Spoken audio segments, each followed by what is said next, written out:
Hello guys, welcome to my YouTube channel best share analysis में आपका स्वागत है। तो चलिए आज हम बात करने वाले हैं विद्या वायर्स के बारे में। विद्या वायर्स को लेके एक न्यूज़ आ रही है और चलिए वो न्यूज़ समझते हैं हम।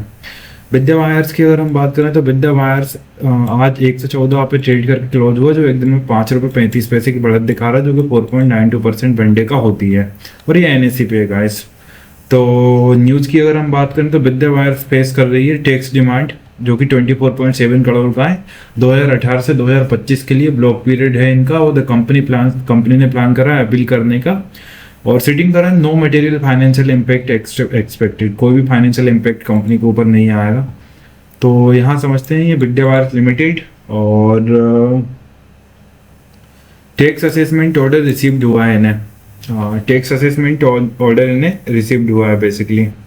तो ये दिया गया है, कंपनी को रिसीव्ड हुआ है एक टैक्स असेसमेंट ऑर्डर, जो ब्लॉक पीरियड है इनका 2018 से 2025, उसके लिए इनकम टैक्स डिमांड है 24.73 करोड़ की।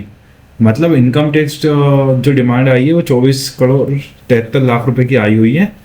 Disallowance of certain expenditure seated, तो डिसअलाउंस ऑफ सर्टेन एक्सपेंडिचर को सिटेड करेगा। कंपनी प्लान्स कर रही है अपील करने का और एक्सपेक्ट कर रही है कोई भी फाइनेंशियल इम्पैक्ट कंपनी के ऊपर नहीं आएगा।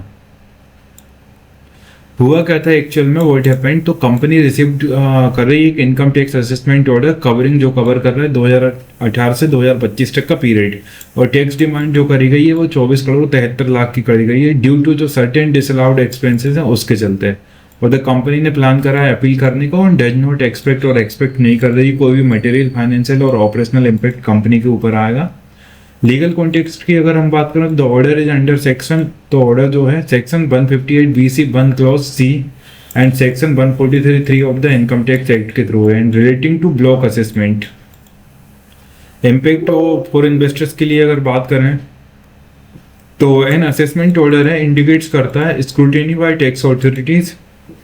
तो जी ऑर्डर इंडिकेट्स करता है स्क्रूटिनी बाय टैक्स ऑथोरिटीज के through leading to a tax demand, और इससे ज़्यादा कुछ नहीं है। The company dispute this and will file an appeal, और कंपनी ये केस लड़ेगी और अपील फाइल करेगी डेफिनेटली। नो पेनल्टीज और सैंक्शंस आर करेंटली इम्पोज, और कोई भी पेनल्टीज और सैंक्शन इम्पोज नहीं करेगा यहाँ। टैक्स डिमांड मैंने बता दिया आपको 24 करोड़ 73 लाख रुपए की है। और असेसमेंट ऑर्डर्स रिफ्लेक्ट कर रहा है regular tax compliant risk resolution outcome में affect future financial but is currently uncertain है। तो गाइस ये थी विद्या वायर्स को लेकर न्यूज़। तो कल इफेक्ट देखने को मिल सकता है क्योंकि ये मार्केट क्लोज होने के बाद न्यूज़ आई थी। तो इसी तरह और भी स्टॉक रिलेटेड न्यूज़ जानने के लिए हमारे चैनल को लाइक से सब्सक्राइब करना ना भूलें। Thank you.